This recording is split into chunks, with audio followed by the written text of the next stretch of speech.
Gents, I just want to pause the episode for a moment to let you know about the Strong Men of Value Academy. You will have heard me refer to it a number of times, and I want to bring more attention to it. So this isn't just a program, it's a life-changing environment and community of men who are focused on personal and professional growth. We're looking at areas of relationships, wealth, and health, things to help you thrive and maximize your life. Imagine having bi-monthly one-on-one coaching sessions with myself, weekly group coaching calls, and an incredible brotherhood of high achievers by your side. Now we're diving into resilience, leadership, and holistic growth to not just succeed in your career, but to thrive in your health and your relationships. Your journey to greatness, it starts here. So join the movement and you can apply for the Strong Men of Value Academy. You can head to themanthatcanproject.com to find out more. Welcome, gents. So week 3 of the Gazelle running program is what I am kicking off this week. The last 2 weeks have been quite enjoyable. It's been very fun, obviously, doing my 5K time, which I did 20 minutes 31. And the goal is to break 18 minutes in 12 weeks' time, or 10 weeks' time from this week. And it's been awesome to see how many of our academy members are loving the running program. We also have the hypertrophy program and the muscle strength and conditioning program and the bodyweight program. But there's a lot of camaraderie going on at the moment with blokes doing training that's suited to their goals, which is exciting. A bit more of an update in Brisbane. We're currently selling our apartment. So a studio, it's like musical studios at the moment. One day my podcast setup, which was in the office, is in there, and now it's out on the lounge where I'm currently doing it. And then it'll probably be back in, just based on how we want the house cleaned when we have people coming through, which is weird that we're moving that. But anyway, here we are. Today's guest, Marcus Oborn. So Marcus is my current vocal coach. And around COVID, he was a client of mine. He went through my one-on-one breakthrough experience with myself, which was an awesome opportunity for me to get to know him and how he operates and what he's excited about and passionate about. And now I've hired him to help me improve my voice. Why? Well, there's always things that you can improve on. I believe you should always be striving for excellence in areas of your life, no matter how good you think they are. I think growth is important. Growth is paramount. So I sought out the coaching in order to just learn to speak a little bit slower, articulate myself better, and help my voice, because I talk so much on podcasts and various other things. And I learned so much more through that process. I realized that vocal coaching, or just not even vocal coaching, but the power of your voice is that last extension of who you are as an individual. So we can be vulnerable through our words, what we choose to say, but an even more, I believe personally, way to be vulnerable and express who you truly are is how you say it. So throughout this chat, we go through some things that I've learned, the power of the voice, why vocal coaching is so important, an upcoming hot seat that Marcus is doing for our academy members. So if you want to learn from Marcus, join the academy. He's going to be talking about some pretty awesome stuff. We also talk about one of the most influential people in his life and how it's impacted them. One thing I want to leave you with, the Strong Men of Value Academy workshop in Toowoomba, so in Queensland, as a 3-day event from Friday the 11th to Sunday the 13th of November. We have 6 spaces left. So if you'd like information about that, or if you'd like to apply, make sure you jump over to my Instagram at Lachlan Stuart. Use the link in the bio, and you can do all that from there. But we'd love to have you come. We've got, like I said, 6 spaces left, and it will sell out. So that's still a number of weeks away. But that's enough for me. Let's dive into today's episode with Marcus Oborn.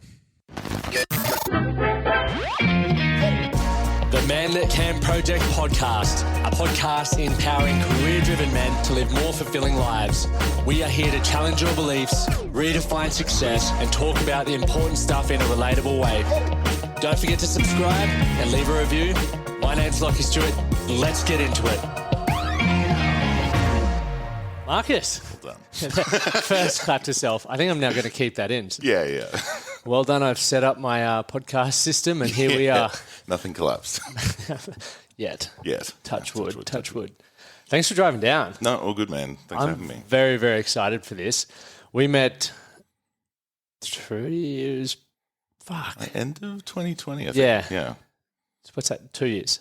Nearly let's, 3. Let's go there. Let's pull a number out. Yeah.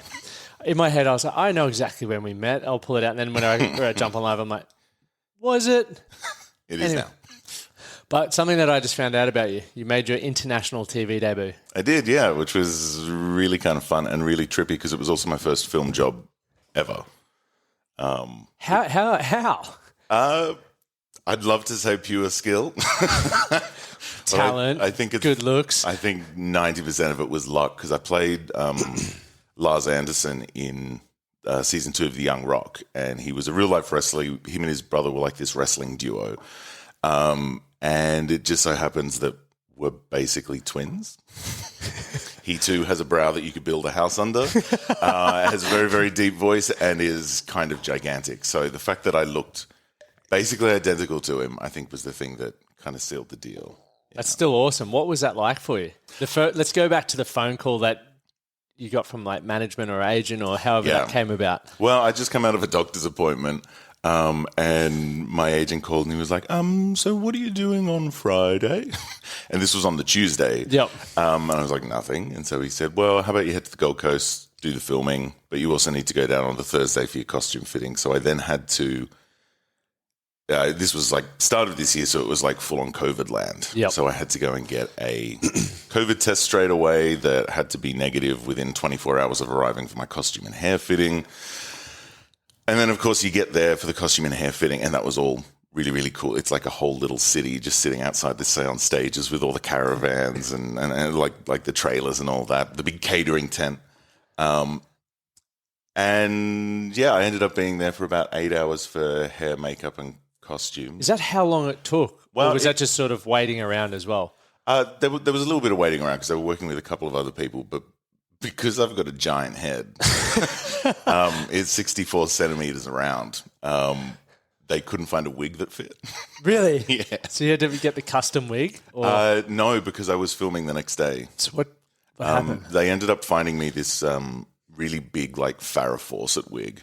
And they put it on, and I looked absolutely beautiful with the big, long, flowing hair. I looked like a member of the Bee Gees, which is kind of okay. Self-proclaimed. Because they needed to have something that was long enough and big enough and at the back that would cover my hair. And so they pulled it all the way to the front, and the back of their wig is meant to come to where your hairline is, but it came to about there. And so for those who are watching, who are listening, it's like we're talking the top of the back of the head. Yeah, like a skull cap. Yeah. With a back fringe. A skull cap with a back fringe, basically. So then the next day when I had to drive back down, it was basically a process of having 3 hairstylists around the back of me, just like curling it and trying to get it going. So I kind of looked a little bit at that point like Lord Farquaad out of Shrek, but just it's big my and blonde. Film. I love it. It's a good film. But big and blonde. But big and blonde. Oh, man. What an exciting... And then you said once you'd finished filming that one, you got a call to be in a Disney one as well. I did. It was literally that afternoon I was driving off from Village Roadshow, and then I got a phone call from my agent. They were like, so you know that other big, incredible thing that you auditioned for? They want you for the role. And I was like... Sure. I can't really talk about anything beyond that because there's a very scary NDA, non-disclosure agreement that you don't want to. will probably see me put in, I don't know, like a prison cell if I break it. So I'm responsible for that because I brought it up on the podcast. Yeah, you did, and that's okay. It's fine. It's fine. It's not where you want to end up. No, probably not. No, I can respect that. We'll wait and see. When it comes out, I'll talk about it. I'll go, I know this guy. I knew that guy. Yeah. I think it's the end of next year. It's crazy how long out it takes to get a film together, doesn't it? Yeah. Fuck. Is it so for you? Is it like you're sitting on this so excited to tell people and show people, but you can't say a single thing? Yeah. Is that teaching you patience? It's teaching me something. More to bite my tongue, I think.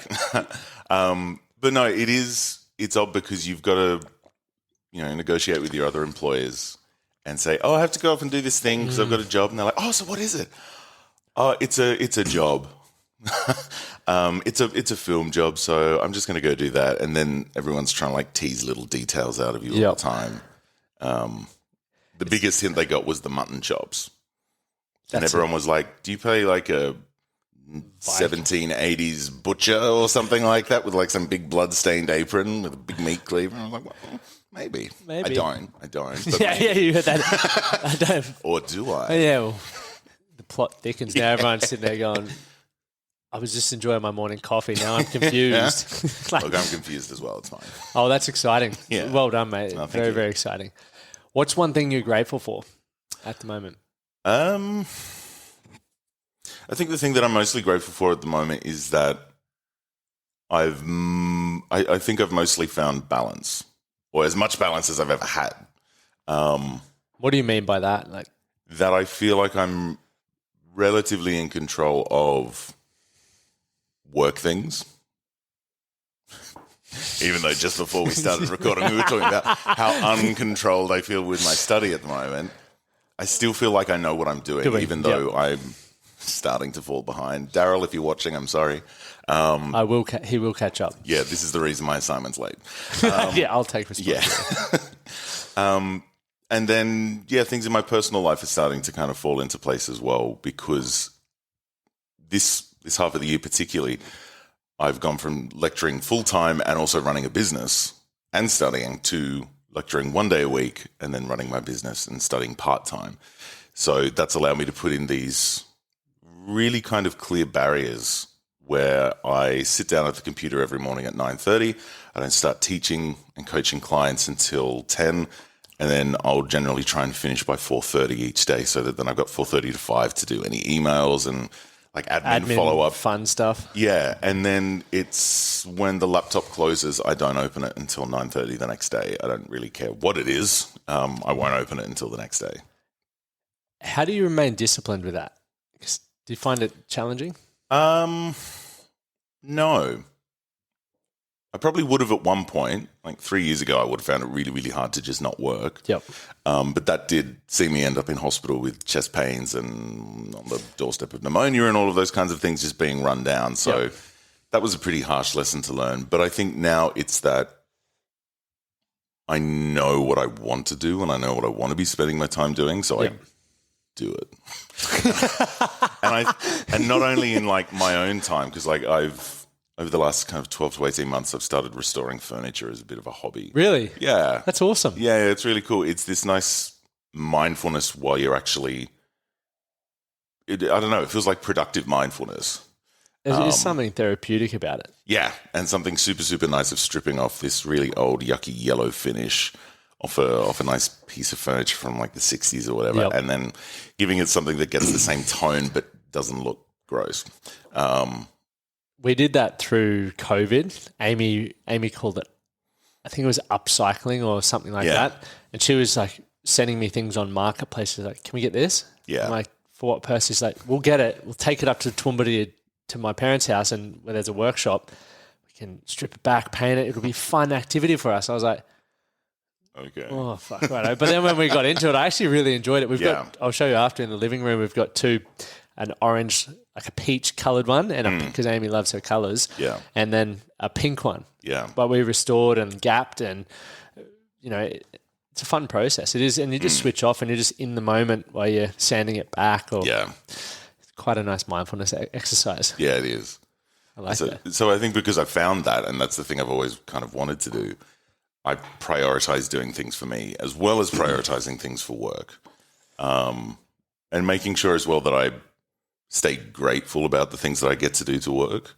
My mentor, Patsy, who's one of the world's leading vocal coaches, something she said to me a very, very long time ago when I started training with her was that, we've, as a vocal coach, as an actor, as a creative artist, we've all got to kind of take that little check to go, okay, yeah, your work can be stressful, but you're not trying to save someone on an operating table that's got less than 5 minutes to live. You're not trying to put a building that's on fire out, It's stressful, but at the end of the day, my work is I must remember words. I must remember where to stand and where to face. Yes. So it's stressful while you're in it because, yes, you're trying to enter other mindsets and juggle where the 3 or 4 cameras are at any point in time and making sure that you're ready for any fight choreo or anything like that. But I think remembering the privilege of being able to get to do those things for a living, I think is super important. It's a great point. It's practicing gratitude and something that's definitely overlooked, because if I feel a lot of us, myself included, I go through moments where when my life's, I'm feeling stressed or I'm feeling unfulfilled or unhappy, it's always like, what do I need to fix this? And quite often it's trying to add something to my life, add something to my plate, buy something new. Yeah. When in reality, it's like we do need to check in with what we've got. Because as you said, we're not trying to save someone within 5 minutes. Like that, when you said that, I was like, I don't know what I'd be doing in there. I'd be shaking and wouldn't feel good. But it's like we do have a lot of amazing things around us. We do have a lot of amazing people around us. And it's very, very easy to take it for granted because, we get in this pattern or cycle and what our body or mind does when we do repeat things. It's like, all right, this is now a habit. You don't need to think about it. Yeah. If you're not thinking about it, you don't need to even appreciate it. It's why it happens in relationships and with our health, various other things. But if you can stop and go, man, for me, like every morning, it's like I'm so grateful for my wife, even though there's some days when we're bickering or whatever. It's like I'm so grateful I get to wake up to you next. Yeah. Wake up to you next. Fuck. Tongue twister. Wake up next to you every day. We'll work on that next class. It's fine. Next, please help me. But it's been, for me, watching your progress over the last couple of years and seeing you run a business, go from lecturing, studying, doing all these things to now really feeling aligned and driven and, as you were saying, balanced to what that looks like for you. Watching your growth has been so inspiring, and now getting to be on the receiving end. So I was fortunate to coach you, and now you're coaching me, which is awesome. The student has become the teacher. What's that Disney movie where it's that Kung Fu Panda? Is it Kung Fu Panda? I've never seen it. Sorry. Might be Pixar then, it's right. Don't worry about it. But it's very cool to now be on the receiving end, having known the growth and the experiences that you've had to now get to work with you, who's one of the Australia's leading vocal coaches, and you're incredible. And we've done. Polish, yeah. My job here is done. Headphones off and cut. Yeah, that's a wrap. But for me, it's been such an interesting experience, and we've got you booked in for our hot seat within our academy members in November. So if you're not in the academy and you want to see more of Marcus, get in there. Jump on. But I've taken away so much more than I originally first thought I was getting into it for. I, sought out you to help me with, I think, things for the podcast, and I feel like I'm very monotone and speak really fast and, get a tired voice. And I was like, Marcus is the man. And then since we've been working together, it's brought up a whole range of other things that you don't realize and I'll just say as a man, because predominantly talking to men, but people in general, we avoid. And for me, I work in, I guess, the men's health space and talk a lot about confidence and valuing who you are. And now we're doing all these vocal exercises with yourself, and all this stuff's coming up like I'm not proud of my voice. It's that last, as you say, the last part of expression. Bit of us that we give to the world when we communicate. Yeah.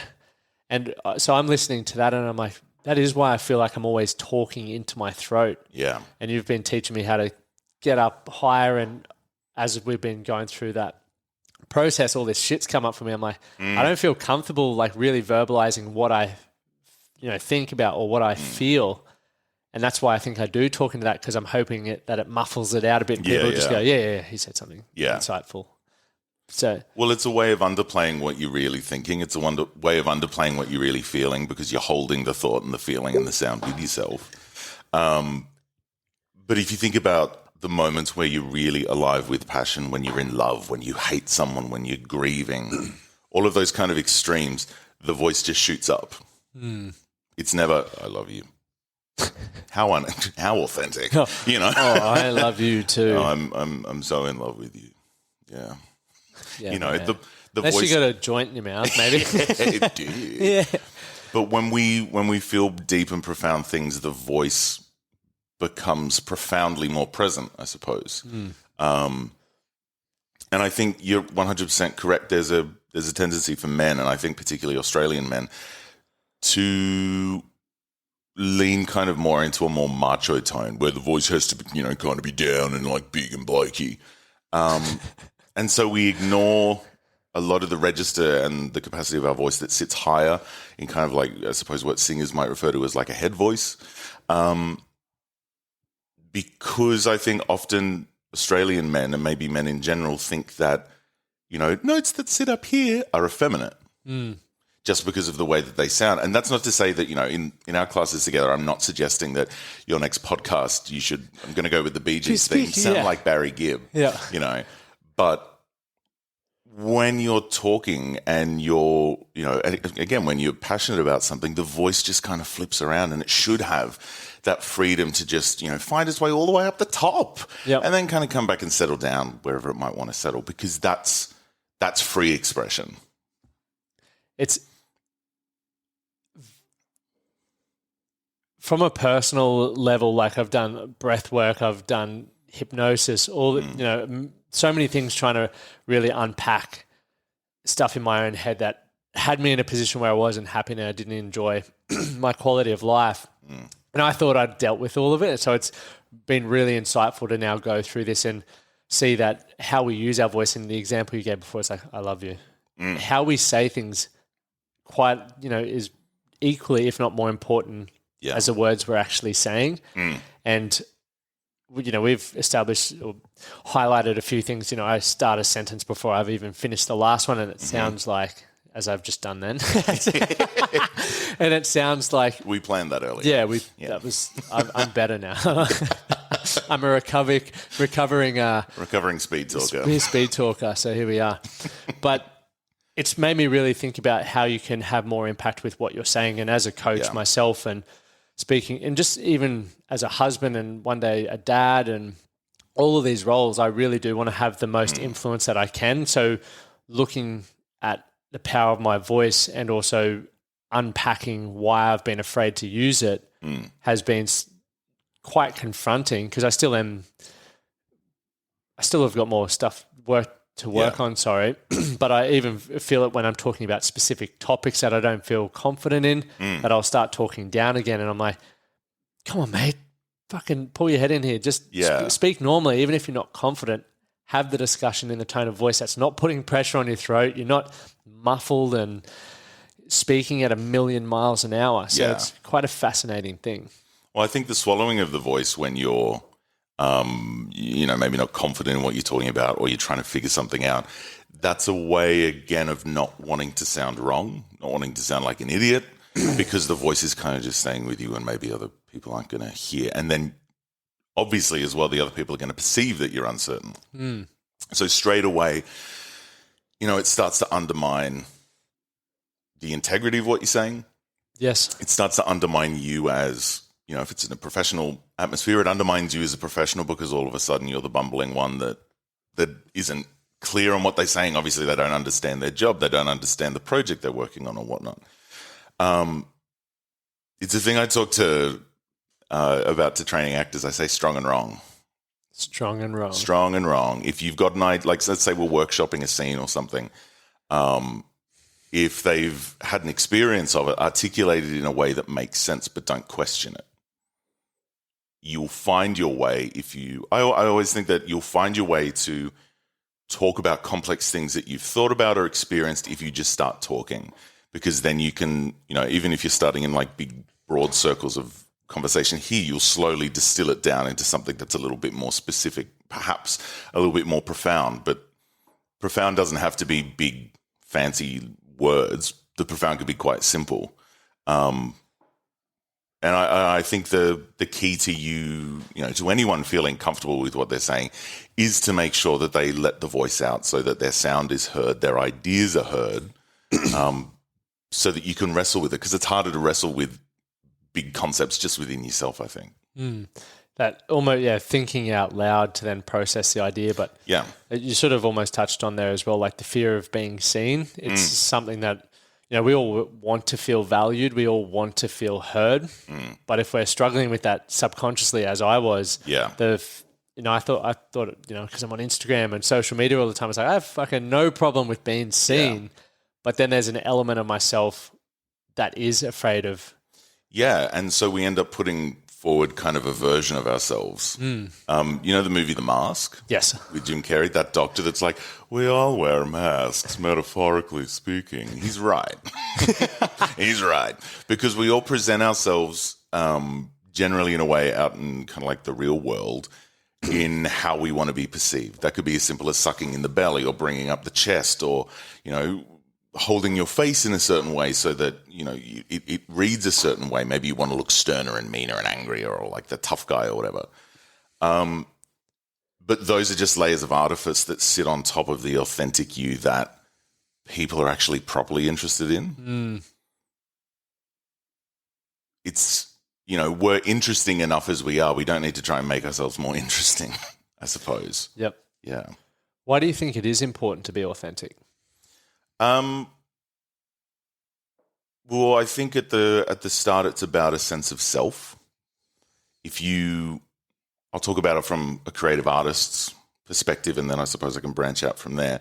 As a creative artist, if you're not connected to yourself, your art is inauthentic. Perhaps you're trying to replicate something that somebody else did. Perhaps that you're trying to just do what's hip and what's going to sell and things like that. But maybe if you take that leap of faith and actually reckon with yourself and go, actually, this is who I am. This is what I am. This is what I sound like. This is, the kind of being that I want to be, then maybe the art starts to become just that little bit more profound, to use that word again.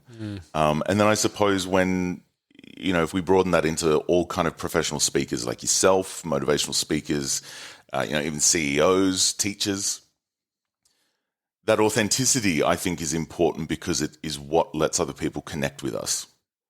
If we were to be doing this podcast here today and I was like, oh, yeah, and then I said, and kind of presenting this kind of, gregarious arts evangelistic. Evangelistic, free your voice, child, all that kind of stuff.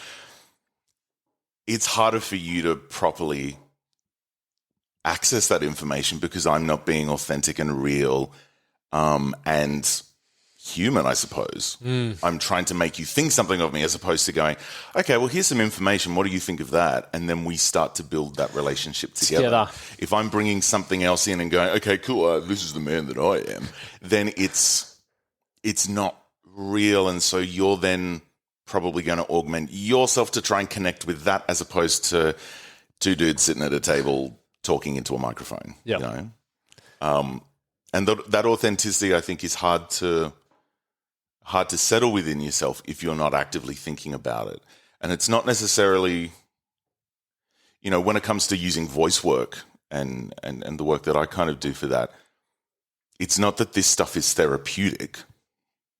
It's not taking the place of therapy, of helping, individuals work through traumas or psychological stresses or battles that they might be having, but it is cathartic.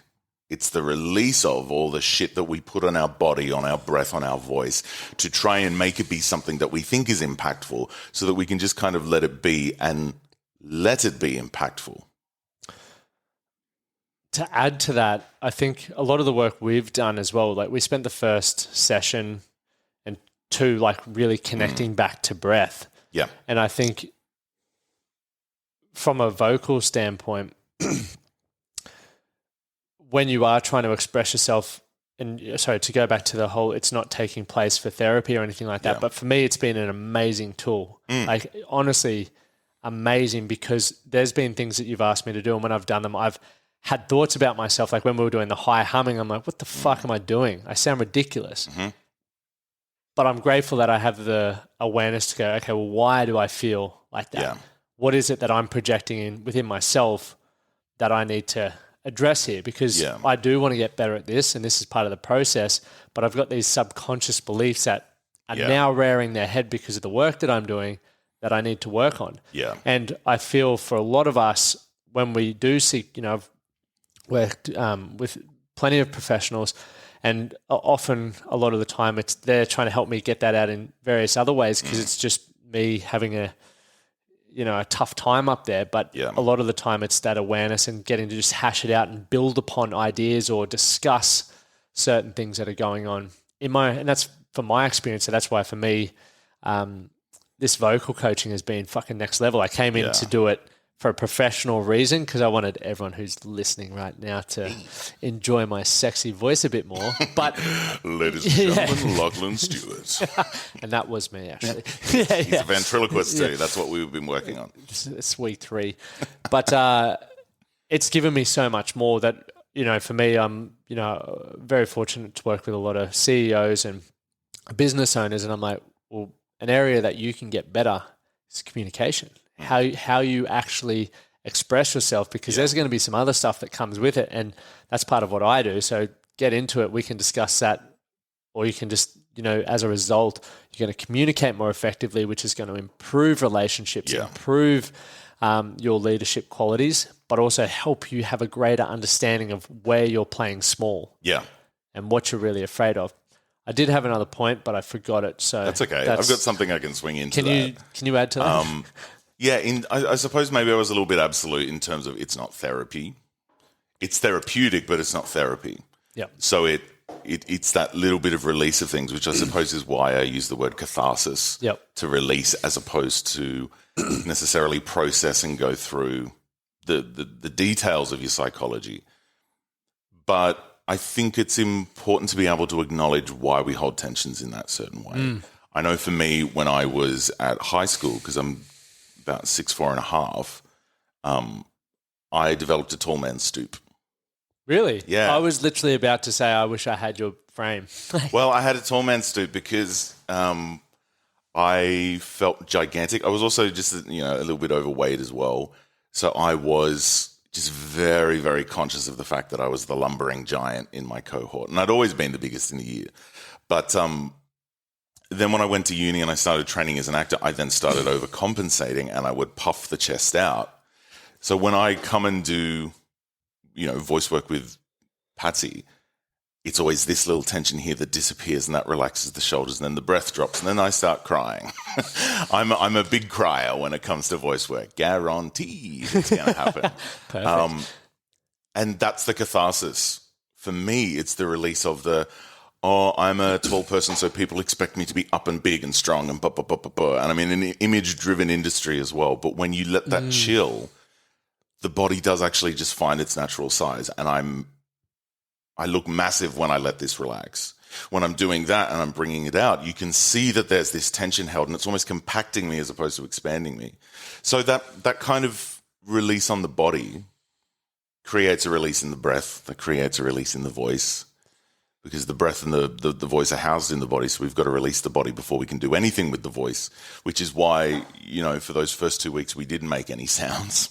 Yep. I think at the end of the second lesson, you were making an S sound, complex. But it's a thing that a lot of clients will go like, why haven't I used my voice yet? And it's like, well, we're working on the structural tensions to make sure that your body is released in the space so that the voice can do the same thing. When I teach it at voice in universities, it's kind of like week 5 or 6 that we start using the voice normally, so that we've got full time to really explore the body, the breath. And I think in terms of, people who hold positions of power, whether that's in a small business or a corporation, I think it's important that they understand how their body reads when they enter a room. Are they the physicality that sucks all the air out of the room and makes everyone sit up uncomfortably in their chair? Or are they coming in with benevolence and openness to go, yeah, I'm the boss, but in a way, I'm kind of just the person directing everything that we do together. And that starts to come across in the way that they use their voice. Are they talking over people? Are they just big and loud and obnoxious? Are they just shouting? Or are they ineffective in the opposite direction, where they're kind of undermining their own integrity by mumbling and talking down here? I think it's important that all of us who use our voice for communication in our work are conscious of the fact that it's the body, the breath, and the voice that is what starts to build relationships with the people that we work with. And it's their perception of us, and that's just going to affect everything that we do.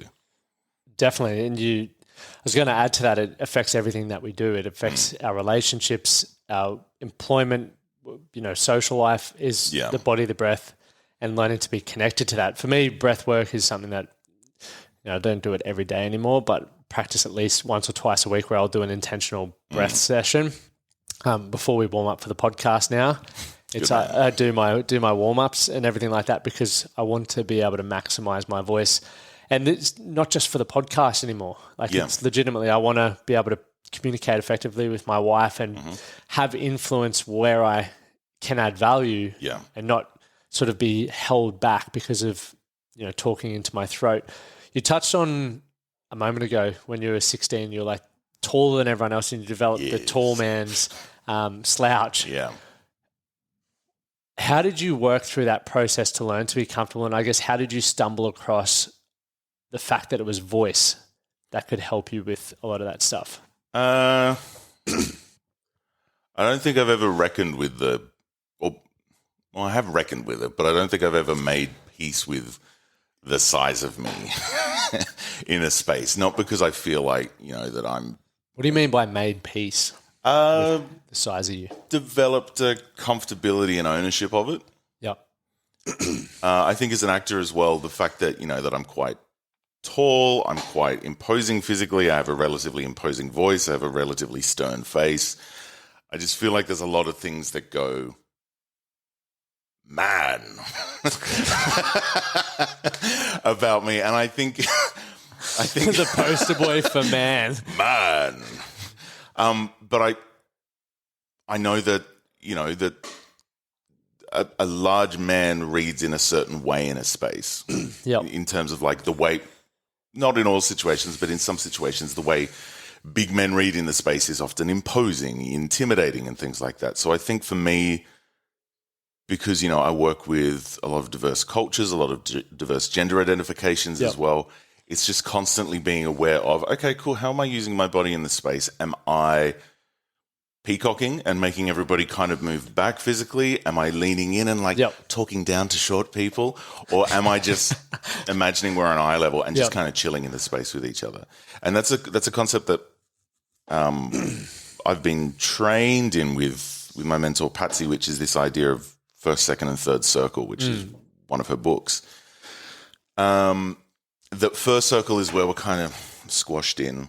Third circle is where we're pushing our energy out, but second circle is where we're there with people and not trying to force our energy onto them or shy away from them. And I think when I started doing that work with Patsy in 2018, that's when I started to develop a comfortability with my physicality in the space as a teacher and in the space as a man as well, with my friends, with my partner, with my family. And I think in an age of the rightful destruction of toxic masculinity, I think what we've got to be doing is modeling the better alternative and not just knocking the other one out of the way. So it's I think it falls to all men, regardless of size or shape, that we've got to be working to model this better version of masculinity, the way that the male body reads in the space, what its purpose should be, not to destruct or to oppress, but to be open, to support, to communicate, to be benevolent. It's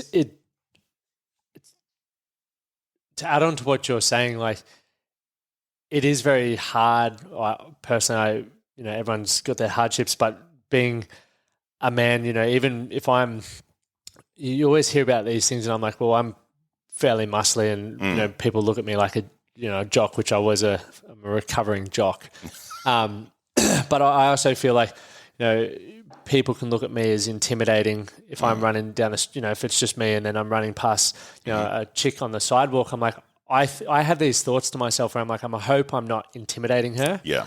And I also have thought about, well, where does that come from? Because I don't think I'm an intimidating person. I'm not a asshole. I'm minding my own business and I'm just running, but I still think that. And I'm like, is that because of where we're at as a society now? Is that also detrimental to how I'm living my life because I overthink that almost to a point where it's like... Yeah. Well, I don't think there's anything wrong with being aware of it. And I suppose, just to clarify, I don't feel like I'm ever oppressed as a middle-class white male. I don't feel like an awareness of the presence that I have in the space is ever something that I, feel like is something I shouldn't be aware of. But I think the awareness of it in kind of this post-Me Too, post-Time's Up world, the movement and its kind of size has not stopped, but it's kind of dropped back a bit. So now we've got to act on it. And I think you're doing one of the important things, and I think I do it as well, which is just being aware. Yep. And, it could be as simple as if you're both walking down the one street and there's a young woman in front of you or someone who appears that they're, intimidated, go to the other side of the road. Yep. Just those, almost kind of like those old school common courtesies. Yep. That isn't necessarily chivalry, but just thinking about, well, what can I do with my body to change the energy that I'm carrying in the space? Yep. It's interesting. I also think that's, well, obviously I've shared with you why I originally, the first insult that I received from someone around my voice being so high that I was like, fuck it, don't need to talk. Yeah. And I feel as well when I'm speaking to people, I never want to express myself in such a certain way that they feel like they can't share their, their perspective or opinion, because it's extremely important for me to have people feel comfortable sharing their opinion or things that are important to them in a space. So as we touched on earlier, you can open that dialogue to build something together. We're in such a tough time where maybe because of social media chatter that people just read something and just blast the other person. There's no actual constructive conversation anymore. Yeah.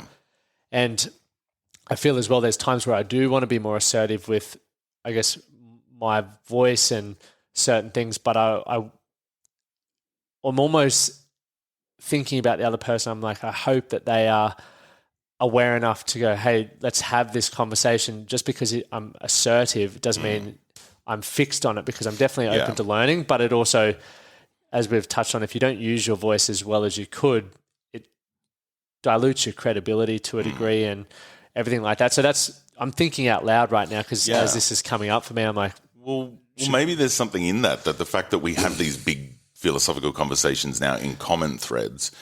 Where we can't hear the intonative structure of the voice. We can't hear the energy of the person. We just see text and it becomes absolute. We don't hear, the moments where we might be talking to them and go, it's kind of this, where you can hear the giant question mark behind the voice. We're losing out in those conversations on those descriptive factors. So maybe that's what's contributing to this almost absolutism.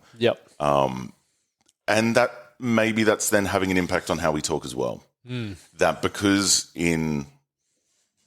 because of all those thread conversations, that we're also not using the muscles, we're not using the voice in that same way, we're not there with other people having a conversation, we're on other sides of the globe. Maybe there's anecdotal evidence out there that supports that. Maybe there's research that supports that. I'm not entirely sure, but I think it's probably definitely a factor in the fact that we don't use our voices expressively as we have maybe historically.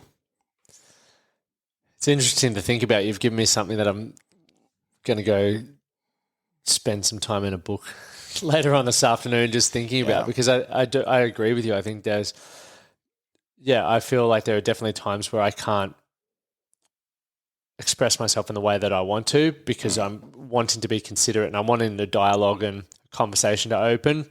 But I also know that there's been times where I've been completely shut off to conversations because, I've said this on the last couple of podcasts, when your emotions high, your intellect's low, and I get triggered by shit all the time. But then it's like, okay, well, what specifically about that is pissing me off? And then you sort of work through that whole process. I think the voice is the bridging gap. If you're in control of the voice, so if your body's, here's my theory.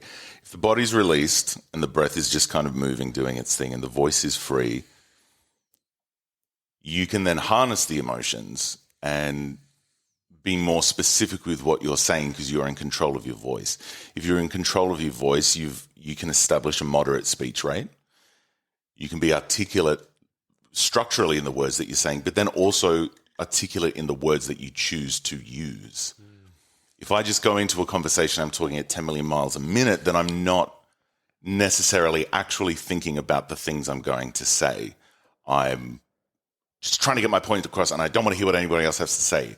And at the same time, if I'm just kind of like slurring and mumbling, then I'm a little bit careless with my words in the opposite extreme.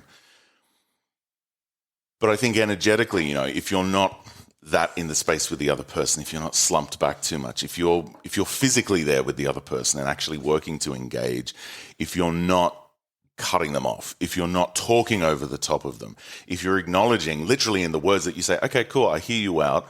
My perspective is this, though. I'm not saying you're wrong, but my perspective and my experience is this.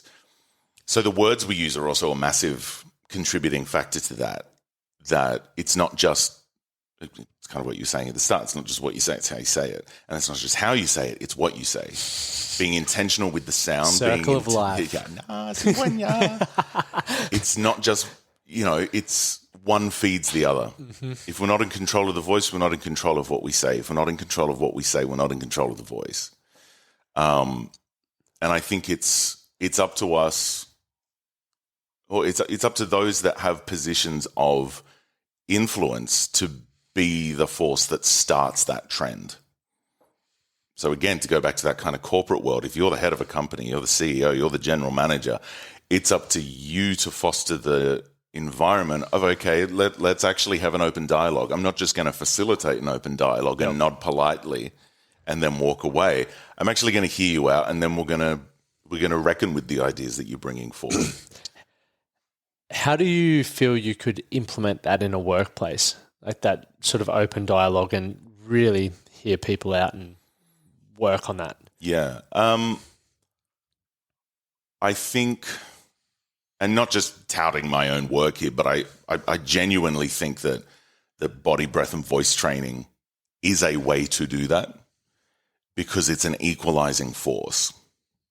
It's not something that some people can do and some people can't. Everybody can do it. And if everybody's moving through the work as an ensemble, it's a term we use in theatre and creative worlds a lot, but I really do think the idea of ensemble is important in any kind of workplace because it's that the collective is the thing that's important. It's almost communist in nature. But the individual doesn't matter as much as the collective. And so if we're working in that way of working towards openness, working towards benevolence, then there's a culture that starts to be fostered that I'm not only in this workplace, but I am seen in this workplace and I am heard in this workplace.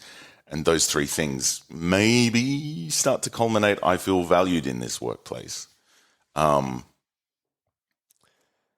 it's not necessarily an easy thing to do those things for yourself, and it's not necessarily, an easy thing to do those in a workplace setting either. But I don't know. I feel like I don't know if I have the complete answer. That's an answer. Yep. That's an option. But yeah. I think it's fantastic. I do agree that when you feel valued, you're more likely to participate in, providing solutions to challenges and issues, or just even working harder because it's like, this is part of mine as well. The strength of the organization is dependent on the strength that I show up with as well. It's community building. Yeah. Very, very powerful. How do you go as a creative person, so actor, voice coach, producer, director, all the things that you do, which is very creative. Many pies. Many pies. Call me pie man. How do you do that but then run a business? Do you find it's difficult? Well, the good thing is that a lot of the directing, the producing, the voice acting, the acting, and the voice coaching is the business. Touche. Yeah, so that's how. Answer done. Bye. It's, I don't know, it's tricky because, there's a lot of factors at play. There's maybe there's certain milestones you need to hit as an actor in your 20s. Maybe there's certain milestones you need to be hitting as an actor in your 30s. Maybe I have or haven't hit those. I don't know. Yeah. So it's, and then likewise as a voice actor, there's milestones that maybe you need to be working to hit. Maybe you need to be working to have X amount of jobs a year or X amount of national campaigns or working towards to be the voice of a brand or whatever. But I feel because my artistic practice is so diverse that it's not always just about, well, this is what I want to do, so I'm going to go do that. Sometimes it's, well, this is where the work is coming at the moment, so I'm going to go do that for a little while. Yep. But for me, I think the way I've always thought about it is, you know those drawings you do in kindergarten and preschool where you use like a candle and then you paint over the top of them with watercolors and the wax stays clear? Go with me here. I have a purpose. I often think that a career, particularly in the arts, you start out when you start training or when you start working and you're doing these big, broad brush strokes with a paintbrush. And you start to find where all these little crayon trails are sitting. And then you might go, oh, this one looks interesting, and paint along that one for a little while. And then that one's going to shoot off into another 6 little branches, and you might go down 3 of those. But at the same time you're doing that, your other hand's over here, and it's doing another one. So it's not always just about, I want to do this, so I'm going to drive towards it and do that. You can. Plenty of people do. But for me, I like the idea of maybe being a little bit freer, fluid in that structure. Yeah, that it's not I'm bound to a certain thing.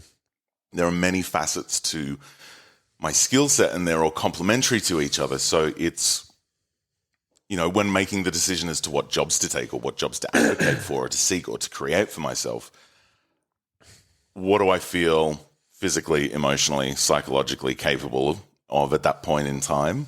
If it's the end of the year, I probably shouldn't take on a big thing because I'm probably too pooped. I want to wind down, Yeah, wind down, not wind. Yeah. Wind down. Hashtag it. Hashtag wind down. Title of the podcast. Yeah, definitely. If it's, do I need to do a certain project for financial gain?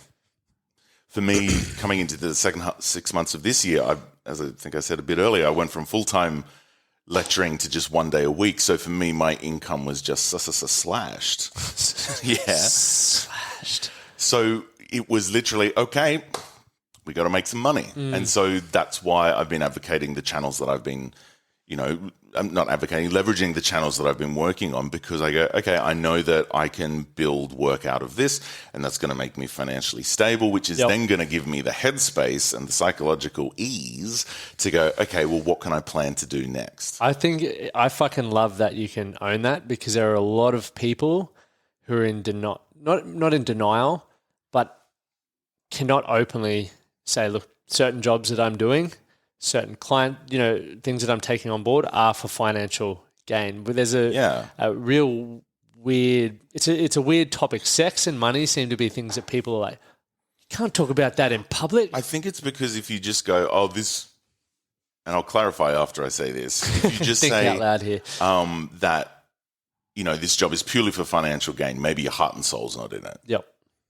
I don't do things that my heart and soul's not in. Yep. Yeah. So it's for financial gain, but it's also, it's still the thing that I want to do. It's one of the things that I want to do. I enjoy it. I feel fulfilled doing it. But maybe it's also something that's not going to completely decimate my energy stores emotionally or psychologically or physically.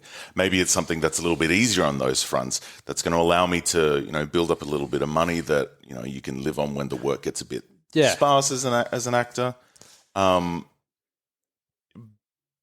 But yeah, I am a believer that, if your heart's not in it, if you don't actually want to do the job, then don't take it on. If you don't want to, if you don't want to work with a client, or if you don't feel you're the right person to work with a client, don't do it because you're always going to be second guessing or going, oh, I really don't want to fucking be here today. Yep. And that energy reads because it will come across in your voice that they'll say something and be like, so let's do the next thing. Hello. My phone's ringing. My dog ate my homework. Yeah. No, that's a very good point. And I think that's one of the beautiful things about working for yourself is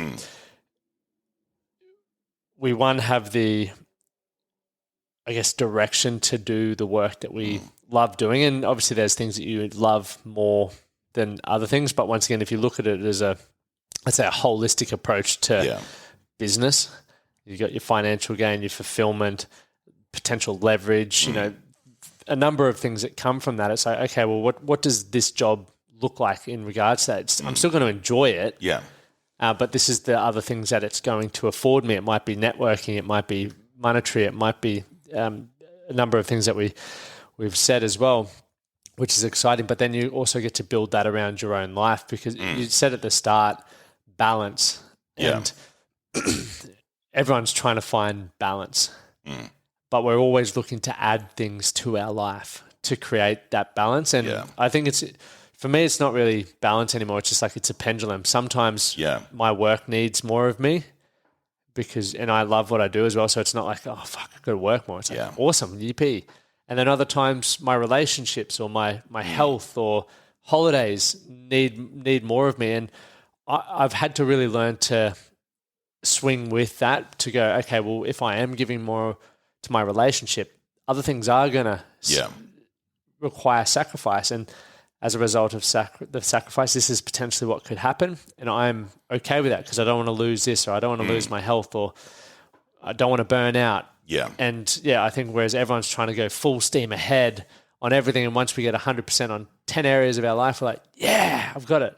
And I think that's often associated with an idea of success.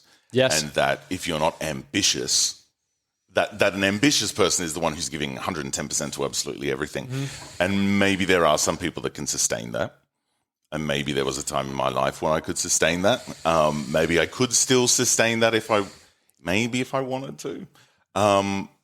But I think there's got to be that certain level of settling with yourself to go, okay, well, what do I actually want out of life? Do I just want to work 9 to 9, 9 a.m. through to 9 a.m., 7 days a week? Yes. Or do I want to be able to go, I actually feel really, really good about what I'm doing, and I'm going to let that surge in professional happiness carry across into my professional, into my personal life, or let the happiness in my personal life be something that becomes infectious in my professional life.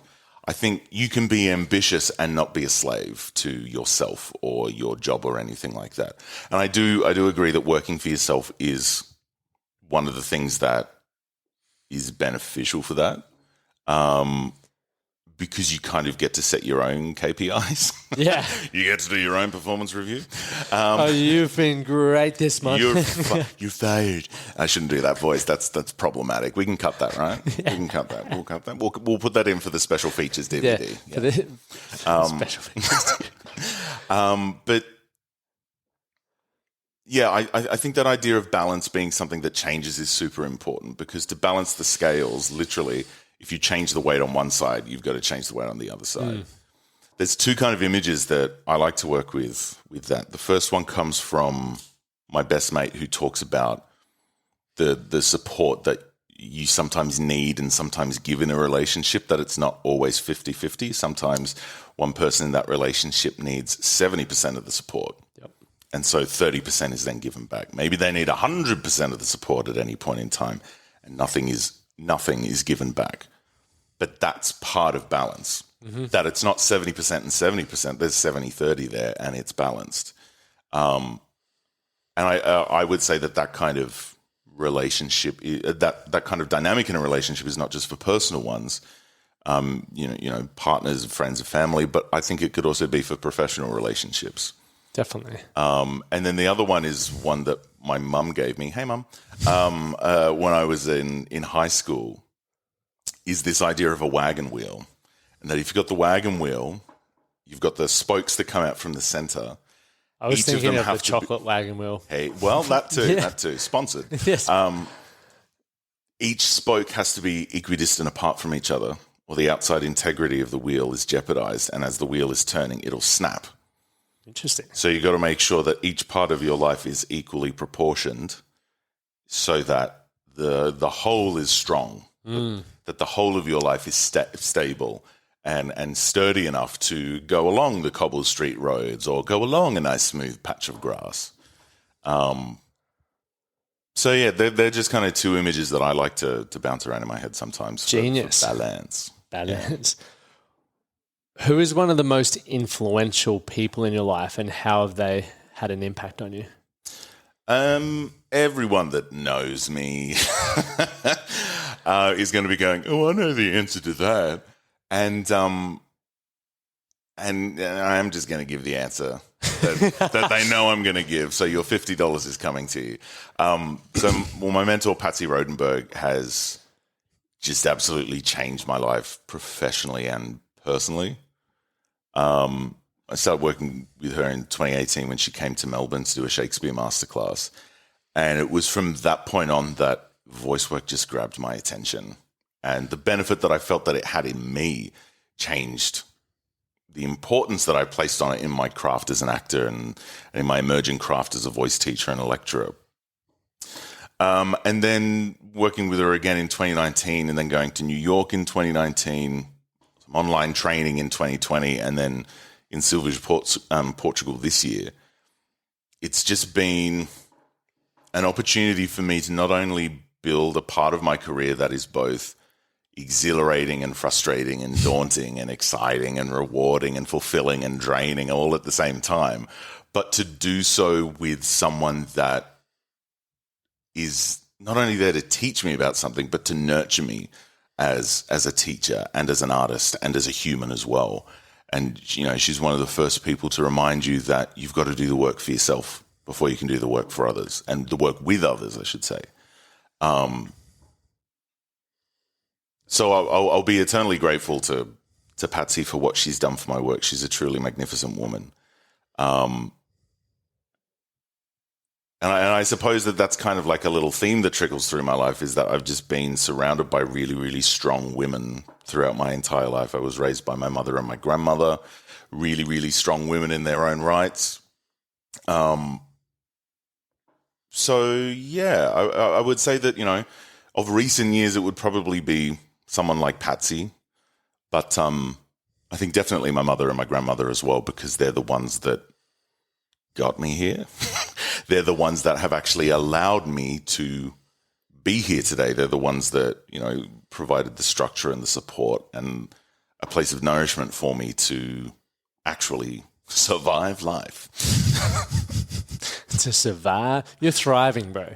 Yeah, we're trying. We're getting it. I put my feet in a bucket of sea salt every night just to make sure that that's a gardening joke for anyone watching at home. But Tish, you're welcome. Next question. I'll go. That's how this works. I go now, right? The eject button. Straight to the roof of the building. That's not a sound desk. That's Dr. Evil's little buttons. I'm going to fall backwards on. Into the shark tank. Yeah. Where can people find you and find out more about your work? Obviously, for those in the academy who are listening to this, you'll get a masterclass, which will be awesome fun in November.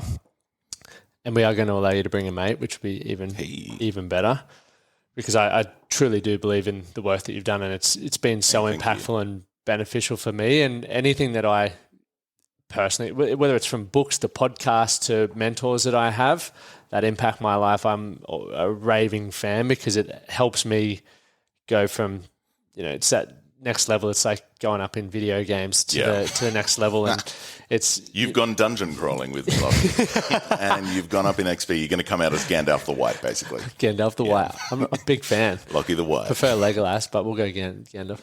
He's not very wise. But that hair, though. I was only talking about Lord of the Rings because the power of the ring. You know, the big billboards just over there. So every time I drive home, I'm like, I'm going to start watching that tonight. Amy's like, no, you're not. Not in my house.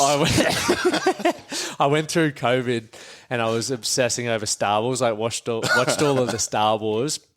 And then I went back through the Lord of the Rings again. Absolutely love them. So good. Not many people like me for that. But anyway. I like you for it. I like you for it. It's the only reason I'm here today, basically. Because you're a fan. I'll give you a Gandalf hat later. So, where can people find or get in contact with you, find out more about you and the work that you're doing? So I've got a couple of social media platforms. I've got a like a business Facebook page, Marcus Oborn, and then an Instagram account as well. I always post information about, not only the shows that I might be working on or directing or acting in or whatever, but also any workshops or masterclasses that I might be running in body, breath, voice, or text or acting kind of classes. You can also go to my website, marcusoborn.com. Check that one out. Check it. Links and details below. Subscribe. They are. You just saved me saying that. No, really? Yeah. Hey, should I do that thing where it's like I don't know where the button is? I don't know whether it's up, to the left, to the right, but it's somewhere. But click. And on there, there's a bunch of information about my background and my training and kind of my areas of focus, and also my philosophy of working with people on their voices. There's a contact me page on there. But I'm running a string of classes in Toowoomba, where I live, and also in Brisbane. I'm teaming up with the Factory Acting Studio to do a bit of a trial class on October 24th. If you can send me those. Yeah, brilliant. And I'll just put them in. They'll be the same thing down below. You can go have a little look and play around with that. And then I'm starting to branch out and work with teachers as well. Because I saw you posted that yesterday. Yeah. Yep. So with the Empire Theatre in Toowoomba, we're trialling a professional development for teachers and educators. That's cool. So that they can come and learn how to use their voice. There's a study that I stumbled across in my doctorate research that said that it costs $5.6 million a year for teachers to go to the GP to say, I have a sore throat. That's not for remedial therapy for it. That's not for working with a speech pathologist, a vocal coach, an ear, nose and throat doctor. That's just the $65 to go to the doctor and go, I don't feel good in my throat. $5.6 million that comes out of teachers' pockets. So I think, it's an incredible opportunity to start giving educators something that they need, because they're using their voice 5 days a week, but aren't provided with that training when they train as a teacher. So starting to step out and do things like that. I'm curious to pick your brains about men's wellness workshops as well. So I'm kind of opening up my repertoire of work to go beyond simply working with actors, to bring it into a corporate world and education settings and beyond. So not only am I happy to take on one-on-one clients, but I'm happy to work with businesses or to just dream something up. And if you're like, I want to work on this, then we can work on that. I like I said about the candle wax painting. I don't like to go, I do this one thing. That's it. Where else can it be applied, and what can we build together that's going to be beneficial? That's exciting. Yeah. Very, very exciting. Mate, thank you so much for coming on. It's been awesome. And I've learned a lot, and I am super proud of, your journey and the goals that you're kicking. It's fucking awesome. Thank you, sir. I'm just impressed I didn't make an ass out of myself.